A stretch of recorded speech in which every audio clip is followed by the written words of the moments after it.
بسم الله الرحمن الرحيم.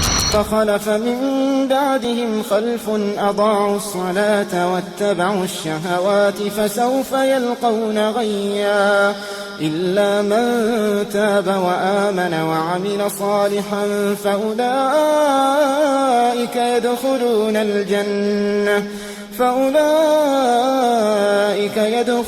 الجنة ولا يظلمون شيئا. Bismillah ar-Rahman ar-Rahim, Assalamu alaikum, que la paix soit sur vous. Donc tout d'abord, j'espère que vous allez tous très bien, car aujourd'hui nous allons parler ensemble de l'importance de la réconciliation. L'importance de la réconciliation. Et pour ce faire, nous allons commencer par citer un verset du Coran, où Allah Azza wa Jalla nous a dit « Innamal mu'minuna ikhwa, fa aslihu bayna akhawaykum » Donc l'explication du sens de ce verset, c'est quoi? C'est que les croyants ne sont en vérité que quoi? Que des frères. فَأَصْلِحُوا بَيْنَ أَخَوَيْكُمْ. L'explication donc de ce verset-là, c'est quoi? C'est qu'il s'agit pour nous d'établir la concorde, de réconcilier nos frères entre eux. C'est ça l'idée, d'accord? Donc par exemple, إِذَا كَانَتْ بَيْنَ شَخْصَيْنِ مُعَادَةٍ. S'il y a une dispute, une forme d'inimitié entre deux personnes, d'accord? Eh bien, il va falloir que nous essayions, dans la mesure du possible, de les réconcilier entre eux ou entre elles. S'il s'agit par exemple de deux frères entre eux ou de deux sœurs entre elles. Et plus ces deux individus, par exemple, qui sont en train de se disputer vont être proches, eh bien plus la réconciliation va s'imposer. Par exemple, si d'un côté on a le père qui se dispute avec son fils, ou avec sa fille, ou la mère qui se dispute avec son fils ou avec sa fille, ou les frères et les sœurs entre eux. Voyez.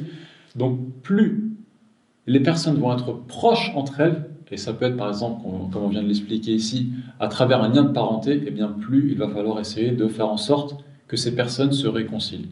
Donc ça c'était la première chose. La deuxième chose, c'est quoi? C'est qu'en faisant ça, on peut espérer, bi'idhnillah, par la permission d'Allah, obtenir la récompense d'Allah. Et ce n'est pas une petite récompense, parce qu'Allah nous dit, Allah nous explique à propos de ceux qui, entre autres, font en sorte de réconcilier les gens entre eux. وَمَنْ يَفْعَلَ ذَلِكَ ابْتِغَاءَ مَرْضَاتِ اللَّهِ فَسَوْفَ نُؤْتِيهِ أَجْرًا عَظِيمًا. Ceux qui, en vérité, font entre autres cela, c'est-à-dire qu'ils essaient de réconcilier les gens entre eux, eh bien certes, Allah va donner à ces individus quoi? Une très grande, une immense récompense. Donc ça, c'est un deuxième point. Et maintenant, concrètement, là, essayez de penser à quelqu'un, ou à deux personnes, ou à trois, qui pourraient être en train de se disputer, qui auraient des désaccords, et vous pouvez peut-être, bi'idhnillah, essayer de contribuer à faire en sorte donc qu'elles se réconcilient entre elles. Eh bien, par exemple, une piste, ça pourrait, même si ça implique de dépenser un petit peu d'argent, ça pourrait être de les convier, par exemple, à un repas. De les convier à un repas entre elles. Et de toute façon, il faut savoir une chose, c'est que quoi que nous fassions pour essayer de réconcilier les gens entre eux, quoi que nous dépensions dans cette voie, eh bien, Allah, bi'idhnillah, va nous le remplacer. Il va compenser, bi'idhnillah, cette dépense. Parce qu'Allah Azza wa Jalla nous dit dans le Coran, وَمَا أَنفَقْتُم مِّن شَيْءٍ فَهُوَ يُخْلِفُهُ وَهُوَ خَيْرُ الرَّازِقِينَ. Allah Azza wa Jalla nous explique, donc dans le sens, l'explication en fait, le sens de l'explication de ce verset, c'est quoi? C'est que tout ce que nous dépensons, aussi minime que soit cette chose-là, eh bien tout ce que nous dépensons pour obtenir la satisfaction d'Allah Azza wa Jalla, eh bien Allah va le remplacer. Il va le remplacer. Et c'est certes Allah le meilleur des pourvoyeurs. Donc voilà, ça c'était un autre point qui était important. Et un dernier point pour conclure, qui concerne cette fois les personnes qui se disputent entre elles.